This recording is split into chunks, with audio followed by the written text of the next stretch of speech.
there's content that's borderline, that's content that we basically will not. There is no second best. There is no second best crypto asset.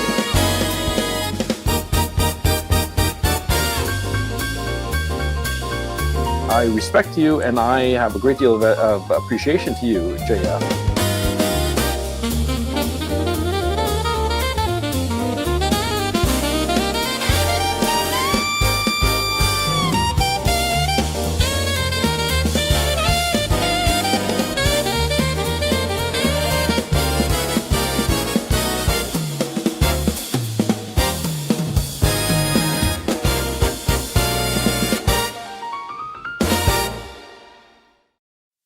Hello everyone and welcome to JFGT Tonight, Chill Show Tonight. What are you doing, people of the regular chat?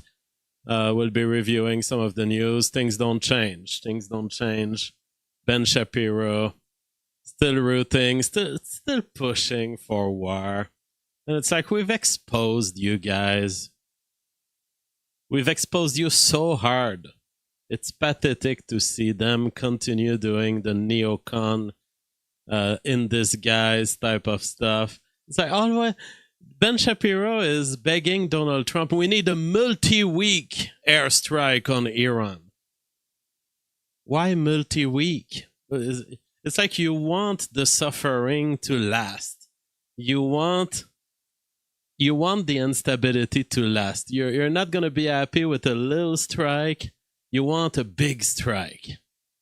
And Ben Shapiro, very funnily, says, it could, if Iran expands its nuclear program, it could threaten our allies in the region. Oh, Ben, we know what country you're talking about. You don't even need to name it anymore. That's what we've done. We made it so that everyone knows exactly which ally you're talking about. And it's pathetic to see you feel the need. Much love, JF. Well, Nate Dog Revolution, thank you so much for the big donation. Very appreciated. We have made it so that everyone knows you're talking about Israel. And it's all you care about. It's not even worth saying our allies anymore. We know what you're talking about, Ben. We know what's your plan. President Trump yesterday in the State of the Union address honors the life of Irina Zarutska. Last summer, 23-year-old Irina was riding home on the train when a deranged monster who had been arrested over a dozen times and was released through no cash bail, stood up and viciously slashed a knife through her neck and body. No one will ever forget. There were people on that train. No one will ever forget the expression of terror on Irina's face as she looked up at her attacker in the last seconds of her life. She died instantly. She had escaped a brutal war only to be slain by a hardened criminal set free to kill in America, came in through open borders. Mrs. Zarutska, tonight I promise you we will ensure justice for your magnificent daughter, Irina.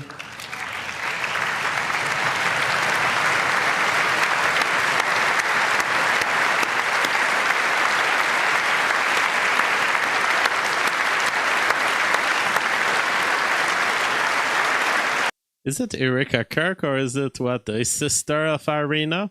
She kind of looks like maybe Erika Kirk, but what would she be doing there?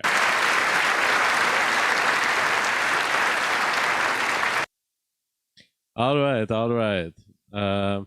Marby Dog says Irina's life is worth. Okay.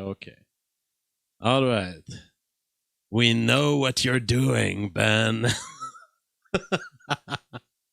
North Carolina mom of 3 who vanished 24 years ago found alive, living a new life. Women keep doing this all the time. And you got stupid people in society who don't understand this, and they go after the men that they left behind. and they accuse they accuse me of murder because they can't conceive of the workings of the female brain. What does the female brain does? They hide, they immolate themselves, or they continue a whole new life in parallel, hidden from the system, and they let their ex be treated as a criminal until found again. We now have evidence that gentle parenting doesn't work. Here's an uncomfortable truth about parenting no one wants to say out loud. The data is not kind to gentle parenting. According to teenagers, strict curfews, strict bedtimes, screen limits, device drop-off times, dedicated homework blocks, and sleepover restrictions improve higher relationship quality. And yes, parenting difficulty goes up. Of course it does. Leadership is harder than appeasement. For the past decade, we have been sold a watered-down, Instagram-friendly version of gentle parenting that often collapses into boundary avoidance, endless negotiation, and emotional processing without enforcement. Parents terrified of saying no because they do not want to rupture connection. But connection without authority is not connection, it is dependency. When parents impose structure, the relationship improves. Yeah, I would generally agree with this. I wouldn't say I'm a harsh parent. I guess I'm maybe middle ground. I'm probably too much of a libertarian, free-thinking guy to be truly authoritarian with my kids. And I have probably too much of a conception that sometimes you can be wrong. I have too much humbleness to be a dedicated authoritarian.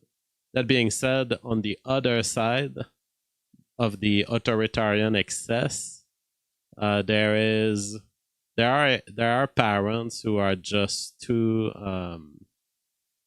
they're too soft. And I wouldn't say I'm soft, but I wouldn't say I'm hard either. There are parents who are letting too much stuff go and not saying no and trying to overprotect the children with non-confrontation. Whereas there are times where you just have to say no in terms of buying stuff, and you have to educate them to not always get what they want. Fishman says YouTube chat is broken, everything is censored. Well, you're using bizarre letters, so maybe you're getting detected as a spammer. Just use regular speech, and I think you're not going to get any issues. In any case, I see what you're typing. Milton, Ontario, Muaz Sarfraz has been arrested for sexually assaulting 2 children with autism during therapy sessions. Muaz was working as an applied behavior analyst with children at the time, and police believe there may be more victims. Oh yeah, this whole professional network. Well, there's something weird because you guys are telling me chat is not working for me either. But I see what you're saying. So somehow it's working. Now, maybe it's because there's a low audience, so you don't see much people chatting. But I can assure you that I see the chat working. So I'm getting your messages. Kurt Doolittle, thoughts? Dying a little inside. I follow the intersexual conflict just like I follow ideological, institutional, and political and international conflict. Fundamentally, my work in disability is a subconscious desire to end ignorance, error, delusion, bias, deceit, and fraud, so that we can cooperate on truthful, reciprocal terms. But I don't like conflict, especially dishonest conflict. I'm only good at it because I hate it, and that's the only way to overcome it. I was just listening to a chat. My takeaway was that something died inside with every tragedy I experienced.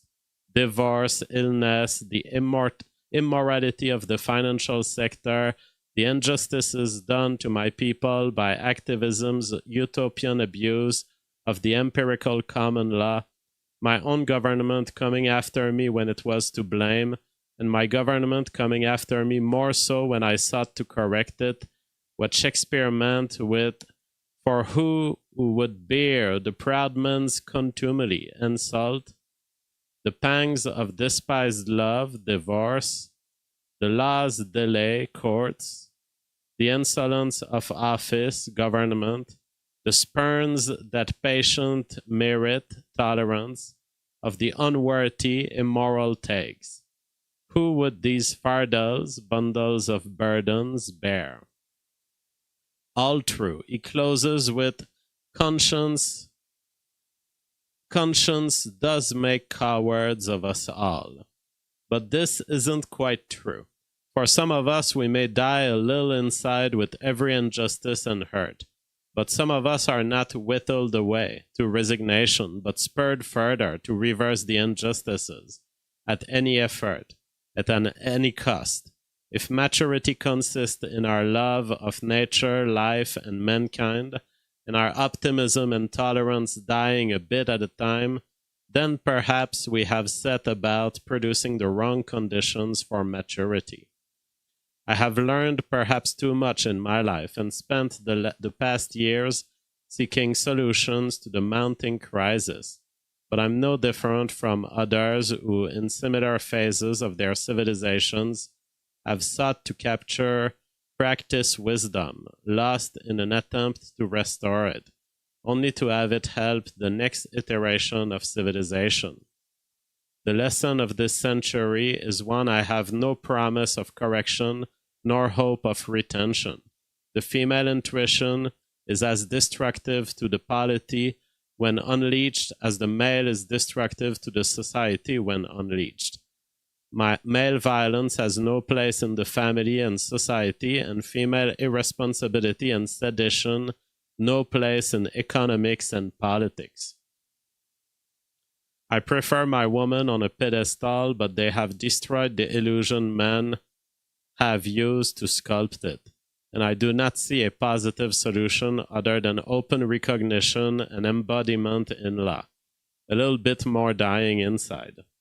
That is very moving, and I feel the same as Kurt Doolittle's. I feel exactly the same. First, I feel the same in that facing these dishonest women in your life will absolutely just put a dark spot on your heart. Because you can be an idealist functionally as a man in a relatively healthy world, in a healthy enough world. And I feel that me and Kurt Doolittle, we probably both were born strong idealists. Strong autistic idealist with conceptions of principles. But when you start interfacing with the real world, it's like it's the jungle out there. It's really worse than the jungle. It's like a sewer of insanity, this world. And it will break you inside. And you'll never recover. You'll just die at some point. You'll never quite recover from seeing evil straight in the face. And evil is everywhere. Everywhere. Incorrectness, fraud, deception. It is the default mode of functioning for the human. And it does break you inside in a way that's not fixable. Now, for those who are using these special letters, Fishman, I'm going to be banning you if you keep using these special letters in the chat because it looks spammy and like engage normally and YouTube is not going to annoy you.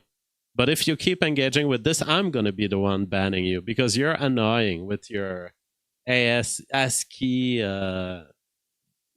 anti-spam device or whatever. You're breaking the natural rhythm of an English conversation. So warning from here on out, if I see those weird letters in the chat, you're going to get banned. You're going to get banned. Yeah, Kurt Doolittle is right about the description of the broken heart of the idealist. I have absolutely felt this many times in my life. And there is no, for the truly autistic idealist, what will happen with other types of personality, they will change. They will kind of accept getting dirtied by the system.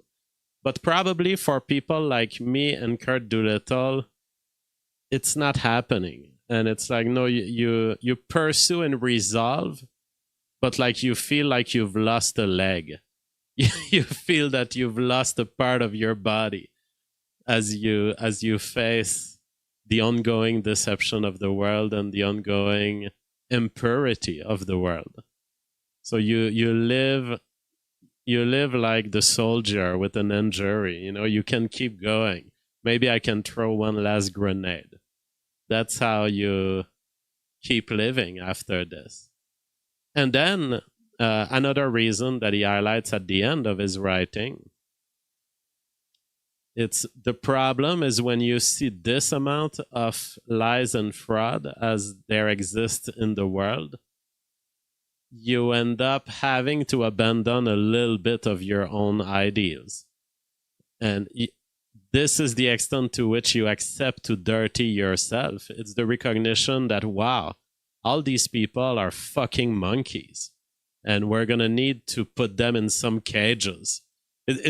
We're going to make the cages as large as we can, okay? But we have to put you in the cages because you're going to keep biting people around you. And therefore, libertarianism in a pure sense doesn't exist. It doesn't work. This is the big, and that's a further heartbreak for the idealist.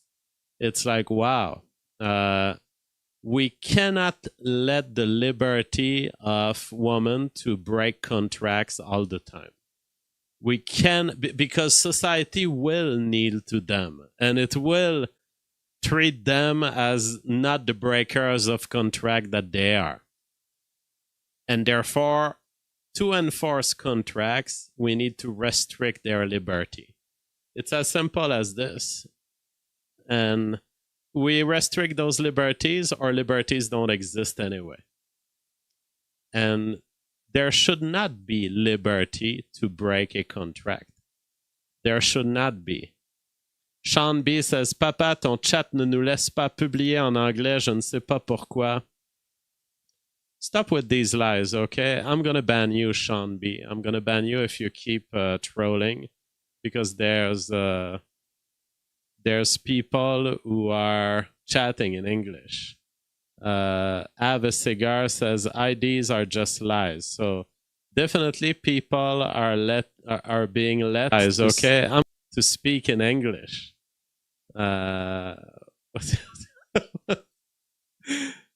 Like, let me type something in English. I am JF and I speak English.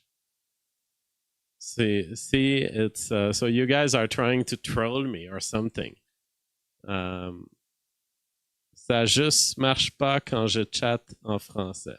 See, there's other people chatting in English, so maybe you have a local bug on your browser, but it doesn't seem to me like YouTube would be keeping you from speaking in English.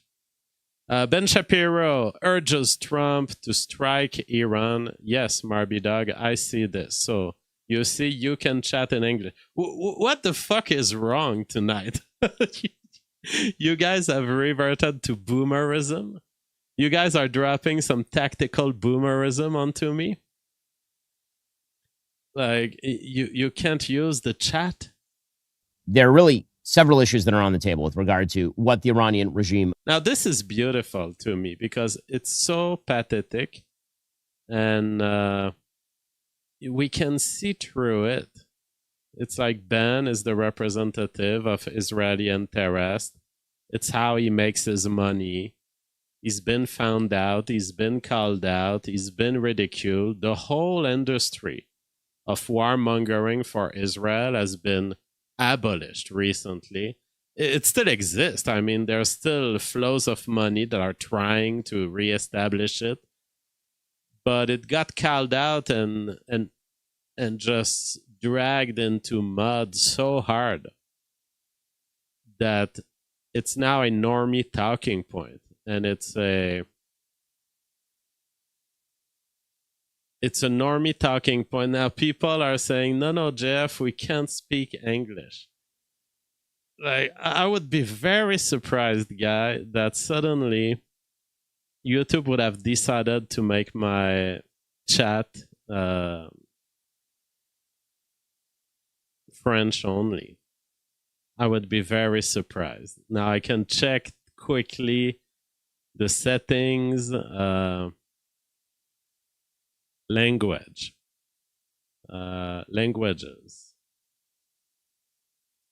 Okay, everything is 2 languages.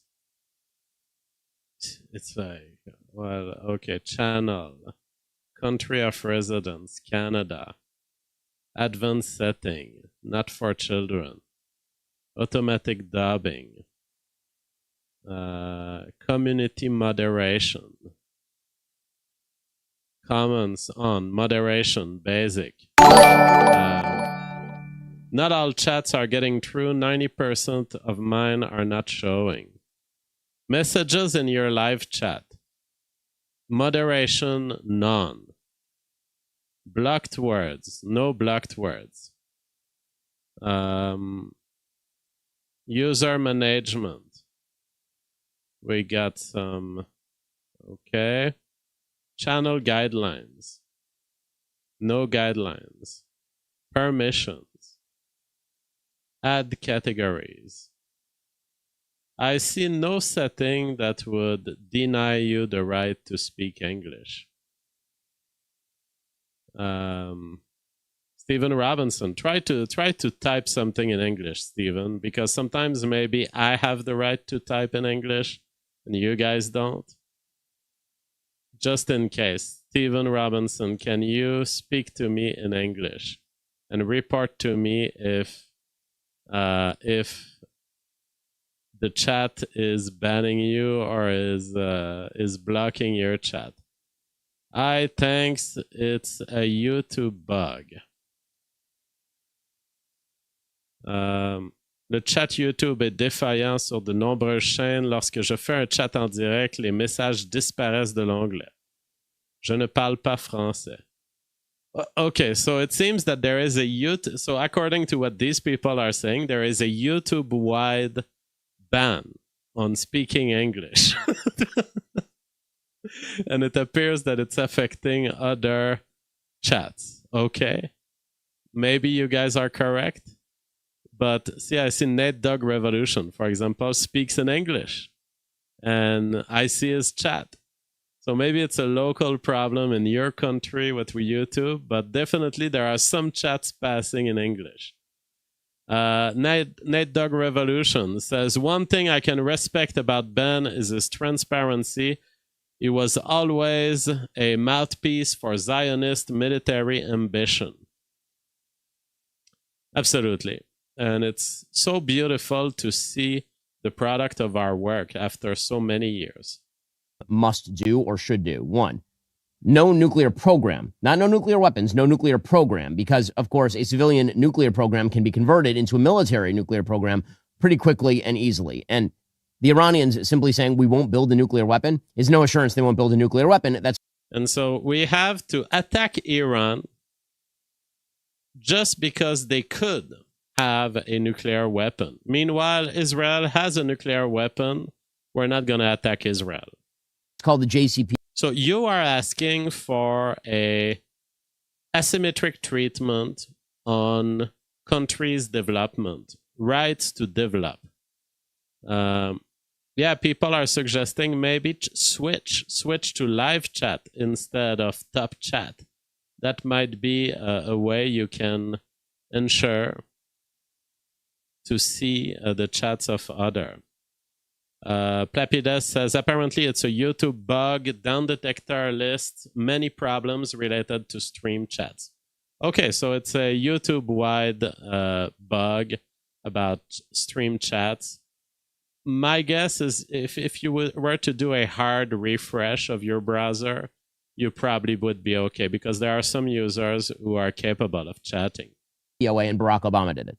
He also talked there about the ballistic missile development of Iran, but he did not really link that ballistic missile development to concessions that Iran must make. This has been sort of an open divide inside the administration. Some members of the administration are pushing the Iranians. They need to give up their ballistic missile program as well, so they can't threaten. Oh, so now they can't have missiles. The goalposts move on these people is amazing. So it all started with, we absolutely want to strike on these nuclear sites. It's not going to be a long war. It's going to be a 2-day thing, and it's wrapped up. And of course, it's never enough. And now we're at the State of the Union, and Ben Shapiro is unhappy that we didn't have a guarantee of a long-term war that would last many weeks. He wants a war that lasts for long. He's not happy with the quick. See, people have refreshed and they are reporting that it's now working. So it's just there was probably like a minute during which YouTube was sending you buggy software. And now if you refresh, it's not there anymore. Ben is not happy with a short war. He wants a longer one. Surrounding countries and allies ranging from Israel to Saudi Arabia and all the way to Europe. Should that be part of the negotiation? There are some people who are saying, no, that shouldn't be part, which of course I think is insane and ridiculous. So he wants to open. It needs to be part of the negotiation that you get rid of all missiles you can have. So now we're not at the, we don't want an Iran that's nuclear, despite the fact that they were only on a civilian program. We don't want a civilian nuclear program. Now, we don't want missiles as a whole. Plapides says, no, JF, YouTube added a new top chat to their interface, and DEI coders fucked it up. Of course. Or maybe it's even AI coding at this point. Maybe it's a bunch of a bunch of people who can't program, and they trust AI. And when their boss doesn't look, they go to Grok and they say, can you code this for me? Because they can attach not only nuclear weapons, but chemical and biological weapons to warheads that are capable. So now we're in the paranoia of, there could be biological or chemical weapon. Well, has Iran ever did something like this?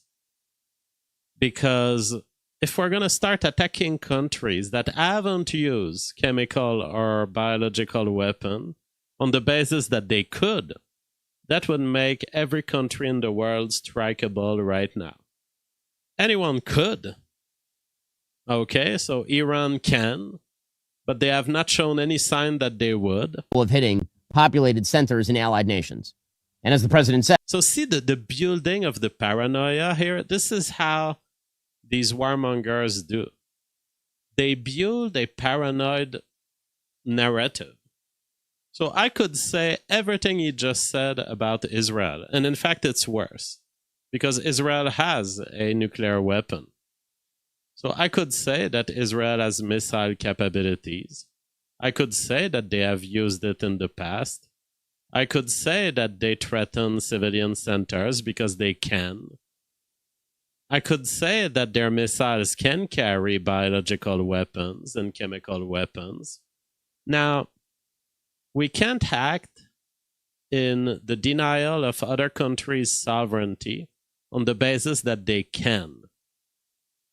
Because if that was the standard, then every country is a target. But of course, these people don't want any country to be a target.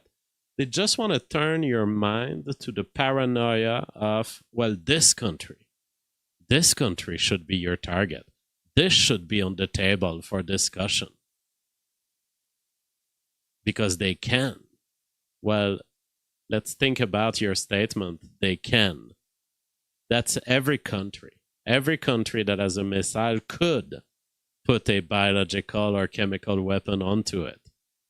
Stephen Robinson says, Guy wants to control Robo Vacuum with his game controller asked Claude to code an app for that, and gets control of all the brand's robots, and he ended up getting the control accidentally of 7,000 machines. Lol. Yes, I've seen the news item on this. Okay, so the robo vacuums, apparently they kind of had an open flaw to them, and the guy built just a hacky thing with Claude to gain control of his robo vacuum, and he ended up getting access to the other robo vacuums. Well, that is a consequence of networking and the Internet of Things.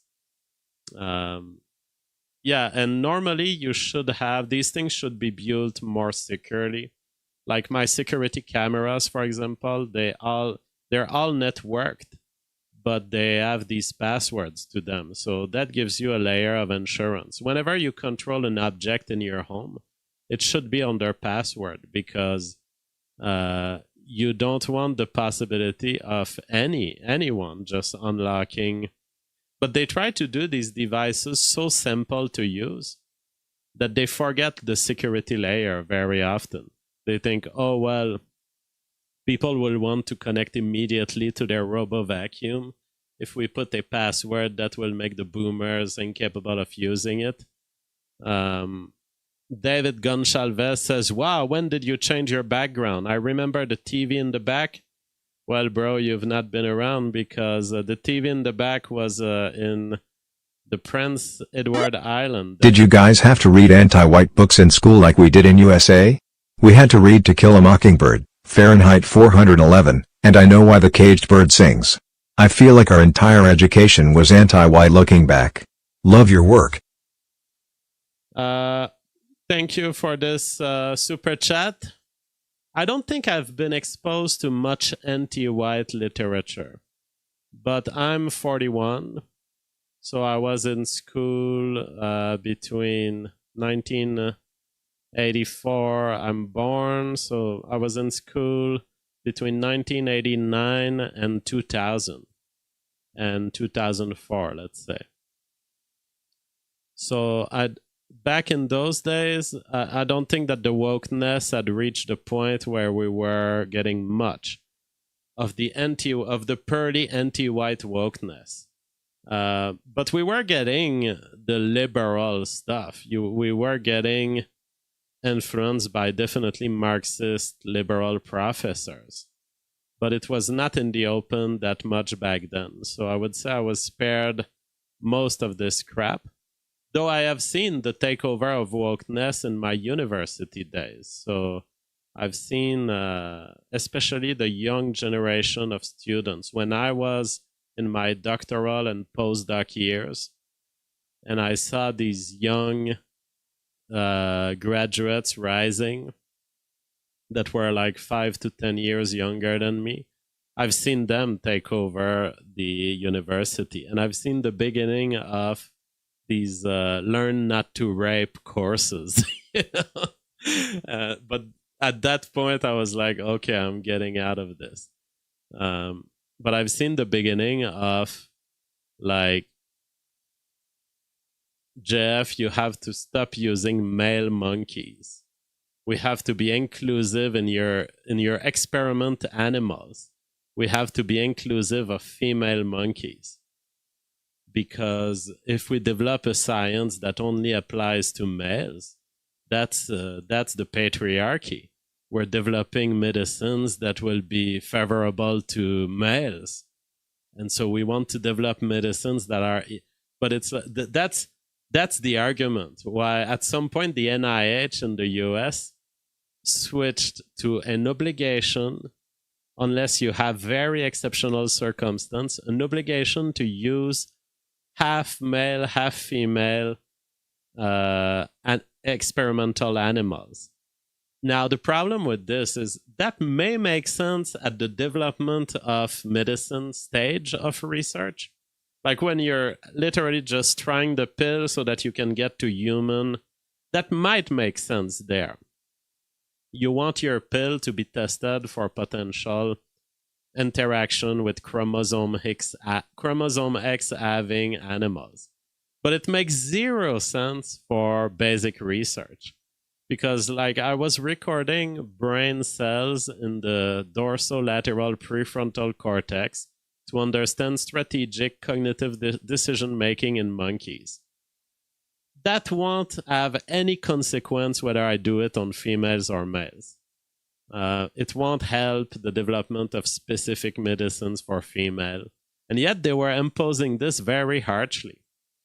And bro, working with female monkeys is much harder because female monkeys, they're, well, you know, they're just like females. They have less energetic needs. And therefore, if they don't want to play your game that day, they don't give a shit about the fact that you got some apple juice to give them. Whereas the male is always like, all right, Jeff, give me your challenge. I want my apple juice. The females are like, I don't care. Not today. I don't feel like it. I have a headache. I'm not playing your game today, JF. I'm not that thirsty.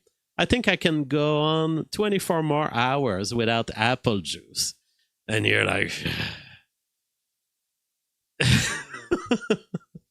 So they were imposing sexual diversity in the monkey lab. And it's like, bro, you've just slowed down my research enormously. Bro. Bro, now I have to work 5 more years to get the data that I would normally get in a single year. Because the female monkey isn't thirsty. And so I have to wait. Let's see if the female monkey wants to play today. Let's waste one more day of my life just waiting to see if the female is thirsty today. Bro, it's killing. This kind of bureaucratic decision making is just killing discovery. Fucking killing it. Are building long-range ICBMs theoretically capable of even hitting... Theoretically capable. So we're in the speculative paranoid domain. That's always where we've been at. It's been, 3 decades now of speculative paranoid, maybe they can. Maybe they have weapons of mass destruction. Things have not changed that much. Things have not changed at all in the neocon lie to the general public. The only thing that changed is that people are more educated to recognize it. We all see what that is, Ben. We all see it. We found you. We unmasked you. It's very clear. You're just delivering what Israel wants the American public to hear. And that 20 years ago, that was the weapons of mass destruction. And where are we at today? We're in 2026. And it's still the weapons of mass destruction. You're just not going to use that word because you know how discredited it is. You're not going to use that word. So what does Ben specialize in? It's at finding synonymous words, different ways of phrasing weapons of mass destruction. That's all he does. It's a shame, Ben. It's a shame. I would be so ashamed if I was to finish my life as a public commentator and my job would be just to find different words for weapons of mass destruction.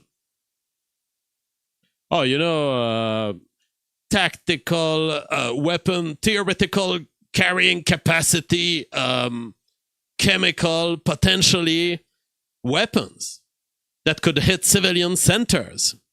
What is that, Ben? What is that? It's a weapon of mass destruction.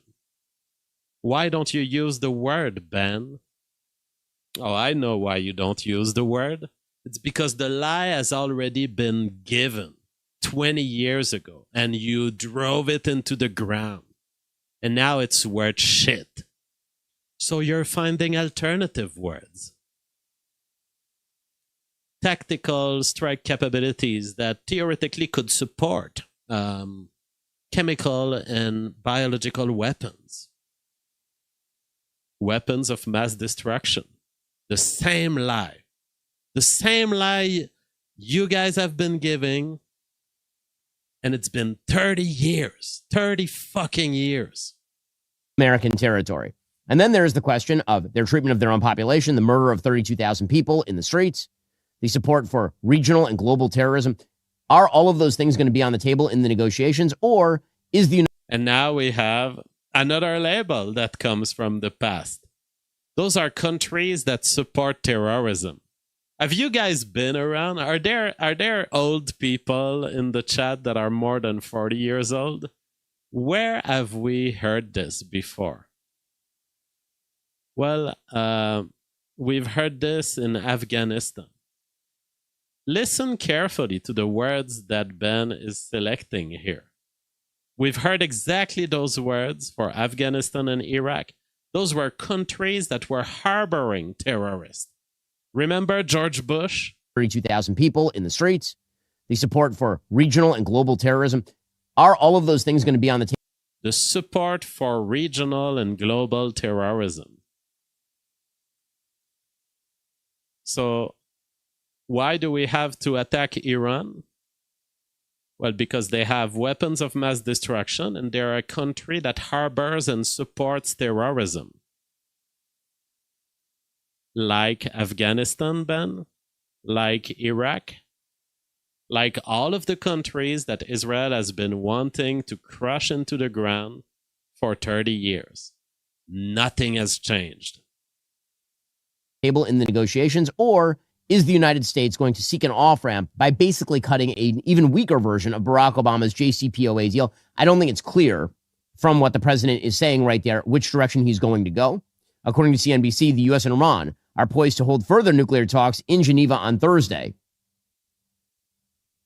So Ben is not satisfied. We need to push Trump harder on this. It needs to be on the table that we deny Iran's right to have any sort of airstrike capabilities. Again, he says that his preference is negotiated endpoint here. The question really, in the end, is going to be whether the president of the United States is too concerned about the possibility of a multi-week air campaign against the Iranians to actually do it. We want a multi-week airstrike campaign. So you had your airstrike campaign already. It gave you everything you were asking. It gave you the neutralization of the civilian nuclear program of Iran. Now you're moving the goalpost. We want multi-week strikes.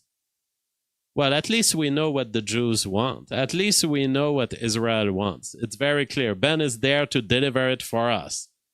If you ever wonder what Israel wants, you can just turn to Ben's channel and you're just going to know what they want at that moment. Now, what they want is always a step further into war. So they wanted the airstrikes on the civilian nuclear program. They got it.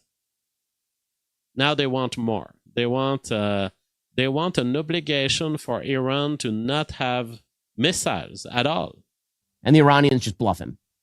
That's really all this is about. No one is talking about a massive ground invasion of Tehran. No one is talking about a long-term occupation. Oh, thank you for reassuring us. So 3 months ago, these people were telling us no one is talking about an extended war. We're talking about just 1 or 2 days. Now we're talking about just multi-week. It's got to be multi-week. Well, I can see the next step, Ben. Let's say you get your multi-week campaign. What's the next thing you're going to demand, Ben? You're going to demand regime change, and if you don't get it, you're going to demand ground invasion. There is no end to your goalpost move. You are not happy with what you've been given, and it's always the problem. It's always the problem that leads you guys to ask too much. And you're playing on the credit card here. the Israeli lobby. You're playing on a very long stretch of demands and requests, and we want this at the minimum. And Trump has been more than generous to you guys, but it's still not enough. Of Tehran. Nobody Ty Rogerson says just 2 more weeks to flatten the curve. is talking about hundreds of thousands of American boots on the ground in theater. Nobody's talking about that. The question here for the president is, what is the risk reward here for a multi-week air campaign to defenestrate the IRGC? They always go to the risk reward. It's in your advantage. It's not for us. I'm not talking for Israel here. I'm just talking to you guys about what you should want. It's a reward. You're going to get the reward. Aren't you willing to take the risk? It's a reward for you. It's going to pay off. You're going to eliminate the IRGC. Who cares about this, Ben?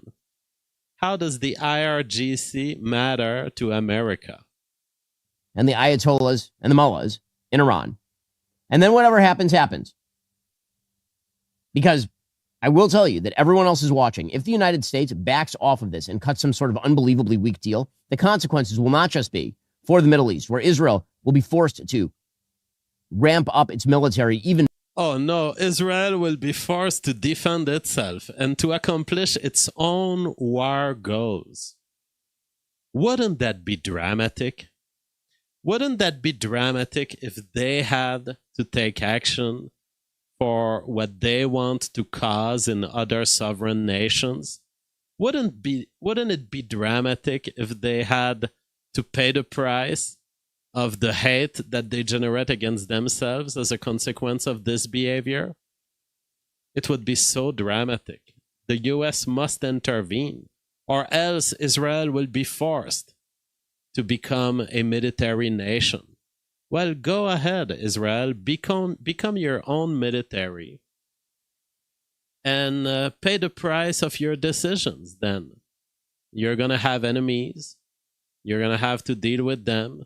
If you can crush them, you're not going to be in trouble. If you can't crush them, they're gonna make you pay for your aggression. That is the state of life. That is how life works. And it's time that you guys gain your independence. I am rooting for Israeli independence. You go, Queen. You go. You become your own country. More, and probably go and attack Iran itself, given Iran's capacity and increasing capacity in both nuclear and ballistic missile development and its renewed attempts to support terrorism. But aside from the Middle East, the Russians are looking on. The president has put a lot of pressure on the Ukrainians and not enough pressure on the Russians. They're probably thinking to themselves, the United States is backing off. They probably renew their offensive in Ukraine, redouble it, triple it. China probably looks at Taiwan and says, why not blockade Taiwan? Who's going to stop us? And the reality is that the United States remains extraordinary. And we're still with the enemies of Israel. What does it matter to us if China sees what we're doing with Iran, and if a peaceful deal suddenly emerges between Trump and Iran? Now Ben is inviting us to worry about China. China will see that we've been soft, and they will allow themselves to conquer their own nation. Ordinarily dependent on the microchips that are produced in Taiwan.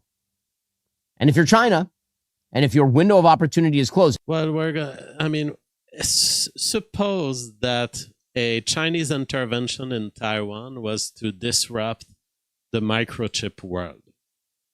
As far as I'm concerned, that would be the best news ever.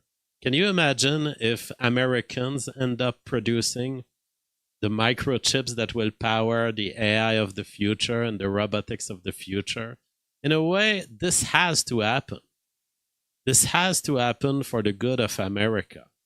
I would much rather see Taiwan stop being a competitor to the chip world and let us make our own chips. let us build an engineering base in America that can produce the chips, because basically the only hope for a continued economic growth in the next 40 years is if you're somehow in the art of the manufacturing process of chips and AI. This is going to be extremely important. So why not jump on the opportunity? Let's celebrate China reasserting authority onto Taiwan. Why do we care if we lose this supply? It's actually going to force us into rethinking our dependence on Asian markets for electronics. Which it is demographically. The Chinese have a massive demographic problem. They have a major debt problem. If your window of opportunity is closing, you're being outcompeted, particularly in the AI industry. Well, it would be much better if Taiwan wasn't producing the chips for the AI industry and we were producing it. There's not going to be a competition problem if we have a manufacturing base. But Ben doesn't care about the manufacturing base. He doesn't care about the working class of America. He's already said it. He said, if you're too poor to live in a city, that's your fault. You have to get away. I believe that if we were to bring the manufacturing of chips into America, there would be much hope for a working class that at least a subset of the American population could live from this production. Why are we sending all this money to Taiwan? Why are we setting up a future in which the next generation of Americans will be unable to have jobs? Why? John Drake says they are trying to move operations back home. It's proving difficult. Who are we talking about here? Israel? Are they trying? That would be good news. Then why not make a move on Taiwan if you no longer fear the big red button that President... Well, anyway, this is all fear-mongering around China about a hypothetical scenario in which somehow not being aggressive toward Iran would induce China to be aggressive toward Taiwan. It's 2 layers of paranoia down the line. And as I made the case, even if that paranoia was to be actualized, it would just be a good news. It's a good news if we don't have international supply of chips. Real M says, hey, what's the book in the back of your right? This book, my friend, is the Revolutionary Phenotype. It is the top biology theory on the emergence of life and the dangers of AI. It is a deep scientific theory in which I challenge the views of mimetics, and I explain that ultimately there is a way replicators take over, and it's not human culture. But it could be done by a form of human culture that cultivates AI-controlled modifications of human genetics. Greenfez says, has Dawkins reviewed it yet? No, he's being a coward. Come on, Dawkins, it's 2026. Do it before you die. Here you have the follow-up to The Selfish Gene, ladies and gentlemen. Literally answering the last question that The Selfish Gene had failed to answer. How does DNA emerge? How do we get the first replicator? It's in this book, The Revolutionary Phenotype, the amazing story of how life begins and how it ends. Breaking: Amazon, Google, and Meta, Microsoft, XAI, Oracle, and OpenAI are set to sign an agreement with the Trump administration to generate their own electricity supply for AI data centers, per Fox News. This includes meeting with President Trump in March to sign the pledge. Companies will build, bring, or buy their own power supply for new AI data centers. companies will agree to protect Americans from price hikes. Trump is shifting attention to surging electricity costs. Okay, so there is big shaking of economic positionings with respect to AI. I am all for the development of AI, but don't let AI modify your genes. New York Attorney General has sued Valve, alleging that loot boxes in CS2, TF2, and Dota 2 violate New York's gambling laws. So those are treasures. I see them in Dota all the time. I never buy them, but I see them all the time. It's like $3 treasures. You open it and you get 6 skins, 6 different items, and maybe you get a rare one. Maybe you get a common one. So I guess that has been judged as gambling by the New York Attorney General. I thought that there was an exception to gambling that didn't apply to collector's items, right? Because if that is gambling, then how is collector's hockey cards? How is that not gambling? Because when you buy a pack, you get a number of cards in the pack, and there's some randomness to it, and you hope to get the rarest ones. So it's a form of gambling too. I believe that there was clear legal precedent that collector's items and NFTs, especially in the modern time, were not judged as money. They were considered that they could have value, but that you could sell them, you could entertain a community of interest around those cards without being judged as a gambling institution. Real M45 says, so is your book about the problems with transhumanism? I mean, my book is the most important comment on transhumanism ever that will ever be made. However, it's not where the book starts.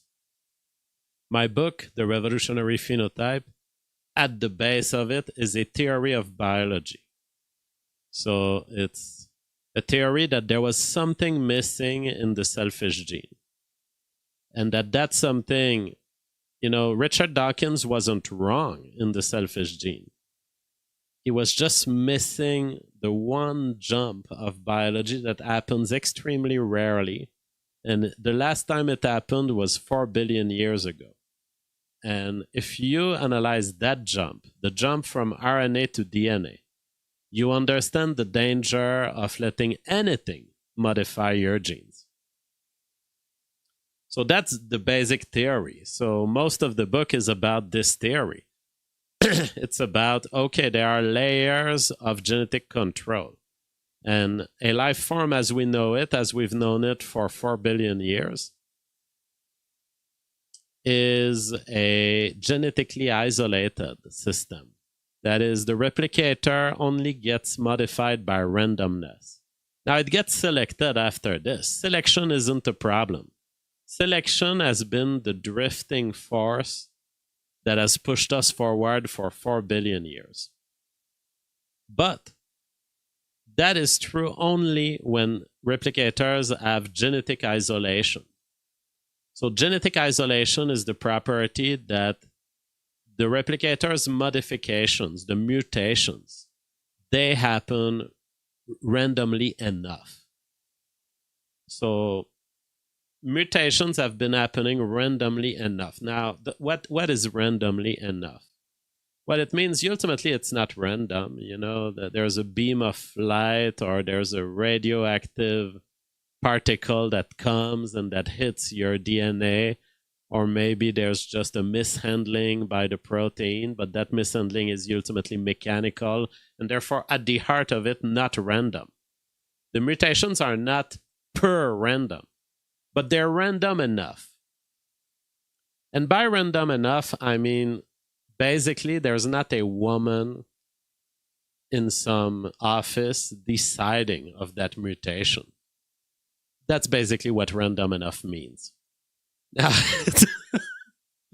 random enough means there's not a life form eating donuts and drinking Starbucks coffee deciding, oh, we're going to pick that mutation. Now, that's a regime, and it's the regime that's been going on for 4 billion years. And that's a regime in which life forms improve. There is another regime of evolution that I discovered in the Revolutionary Phenotype. And it's the regime where some agent, maybe a woman drinking Starbucks coffee, but in general, something out there is deciding of your mutation. That's a trickster printer.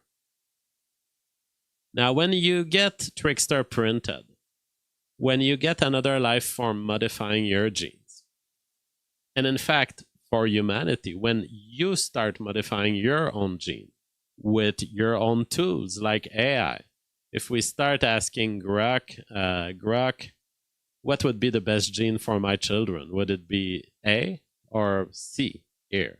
Would it be G or T here? Now what you have created is a situation where you have broken genetic isolation. You have submitted yourself to a trickster printer. The consequences of this are species destroying.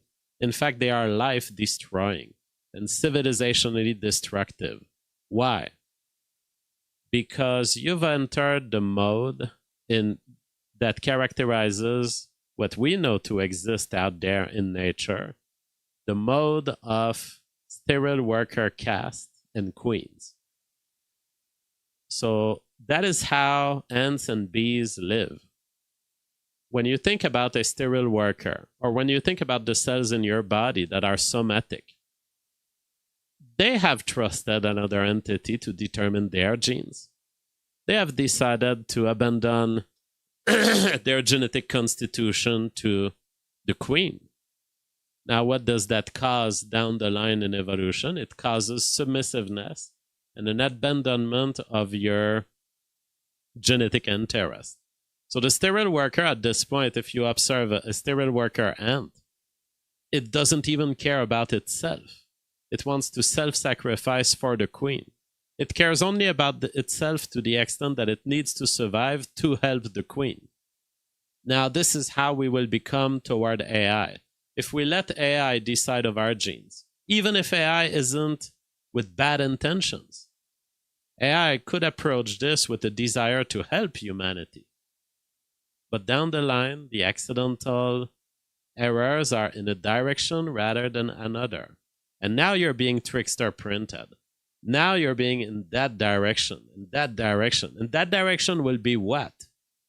It will be submissiveness. It will be you can't diverge from that direction because everyone is becoming like that. And that direction will be left to not exist. So that's the difference between a natural system of mutation and an engineered system of mutation. That's the difference between a genetically isolated system and a guided, engineered, non-isolated control over your evolutionary direction. If we let that happen,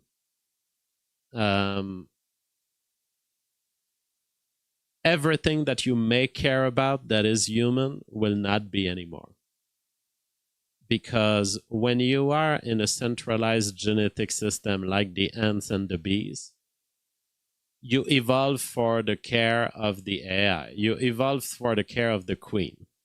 And imagine 1 million years of human evolution under this regime. What does that mean down the line? It means literally human machines that are at the service of the electronic machines.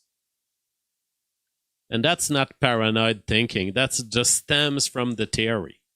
So the difference between me and some weirdo out there saying, oh, AI will control us. Well, it's like, yeah, not only do I understand that AI will control us, that's a little green pea in my universe, what is much worse than AI controlling us, and what is much worse than, oh, kids are gonna be addicted to AI. I claim that AI will turn us into sterile worker. We will become blobs, servants of a centralized system, a centralized genetic system that eventually will ensconce the entirety of human life and eventually DNA-based life, that will create alternative competitive life form as an invasive species coming from within our phenotype, and will build a civilization over planet Earth at the expense of us and using us as tools to accomplish its goal. So yes, it's pretty dramatic that kids are going to be addicted to AI, but there's some bigger shit coming after that, okay? That's the message of the Revolutionary Phenotype.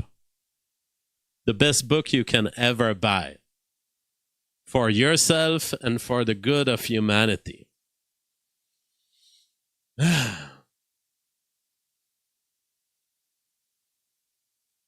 You owe us is the mantra of the left.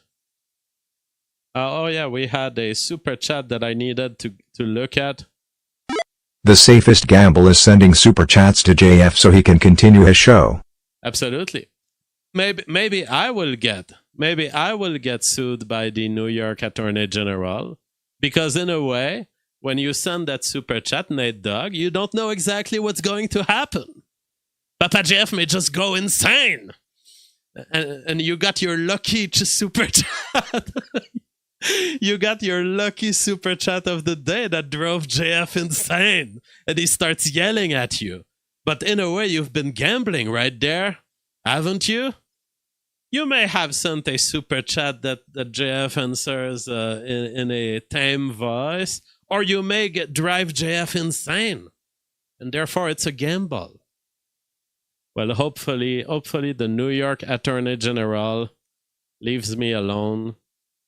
I will try to answer exactly equally to all super chats going forward.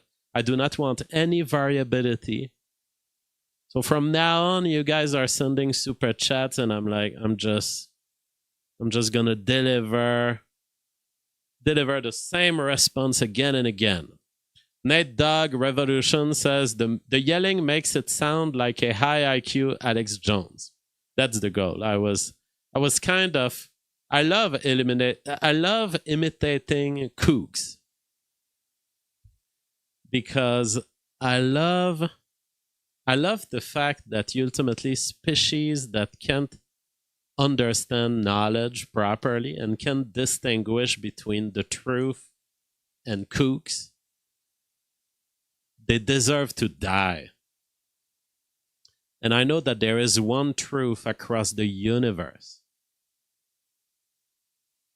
There is one truth about all the life forms that will ever exist. They get a chance. They get a chance not to take that route. They all get a chance. And maybe not all of them gets a JF. Maybe not all of them gets the theory of phenotypic revolution. But a part of them does. And certainly all of them have a chance to develop the theory of phenotypic revolutions. And most of them that get to developments of AI, they probably, before they get into, well, AI should modify maybe our genes, they probably have a good grasp of the theory of evolution. So they're probably all very close to the revolutionary phenotype. They probably all have a shot at least at discovering this theory. And there's a high chance that if they got to AI, and if they got to, oh, let's modify our genes with AI, that they have some theory about it. And they therefore all get a shot at not doing it. And they all get a shot at deciding JF is not a kook. Now, our civilization, I've decided to put it on the edge. I've decided very often I decide to act like a kook. Now you could say, well, JF, aren't you threatening the futures of civilization by doing this? You are losing credibility, and therefore you are making it less likely that people will listen to you. Yes. You know, like the Chad, yes. Stephen Robinson says, kook, keeper of odd knowledge. Ah, that's a very interesting acronym. Keeper of odd knowledge. Yes, because I believe down the line that if humanity doesn't deserve to exist, then it should be enslaved by AI. And I'm going to be laughing my ass off because I will have the last "I told you so" of human existence. That is my wager. I'm 50-50 about what's going to happen to humanity. But I know one thing for sure. If humanity self-destroys through genetic layering of the revolutionary phenotype kind, I will have the last "I told you so" of conscious humanity. I will be the last man to enjoy having told humanity what it should do and not having been listened to.